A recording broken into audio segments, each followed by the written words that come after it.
time we ask ourselves if we still know the freedoms that were intended for us by the Founding Fathers.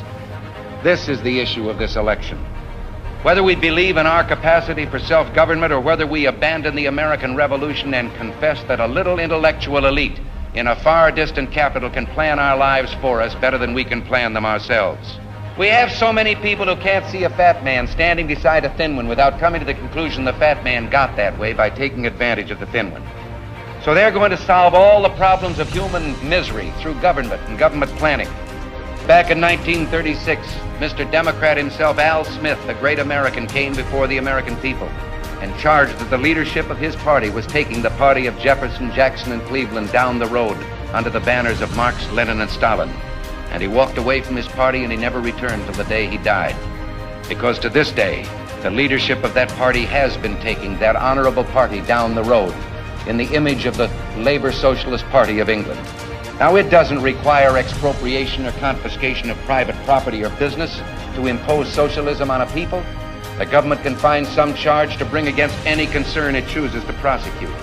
Our natural unalienable rights are now considered to be a dispensation of government. And freedom has never been so fragile, so close to slipping from our grasp as it is at this moment.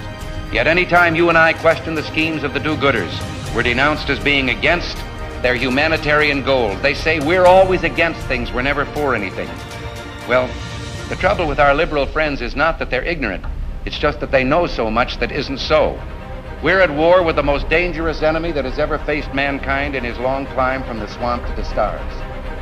And it's been said if we lose that war, and in so doing lose this way of freedom of ours, history will record with the greatest astonishment that those who had the most to lose did the least to prevent its happening. Those who would trade our freedom for the soup kitchen of the welfare state have told us they have a utopian solution of peace without victory. They call their policy accommodation. And they say if we'll only avoid any direct confrontation with the enemy, he'll forget his evil ways and learn to love us. All who oppose them are indicted as warmongers. But there's only one guaranteed way you can have peace, and you can have it in the next second: surrender. Admittedly, there's a risk in any course we follow other than this, but every lesson of history tells us that the greater risk lies in appeasement. And this is the specter our well-meaning liberal friends refuse to face, that their policy of accommodation is appeasement. And it gives no choice between peace and war, only between fight or surrender. If we continue to accommodate, continue to back and retreat, eventually we have to face the final demand, the ultimatum. And what then? He believes this because from our side he's heard voices pleading for peace at any price, or better red than death, or as one commentator put it, he'd rather live on his knees than die on his feet. And therein lies the road to war, because those voices don't speak for the rest of us. You and I know and do not believe that life is so dear and peace so sweet as to be purchased at the price of chains and slavery. Our Democratic opponents seem unwilling to debate these issues. They want to make you and I believe that this is a contest between two men, that we're to choose just between two personalities. Well, what of this man that they would destroy? And in destroying, they would destroy that which he represents, the ideas that you and I hold dear.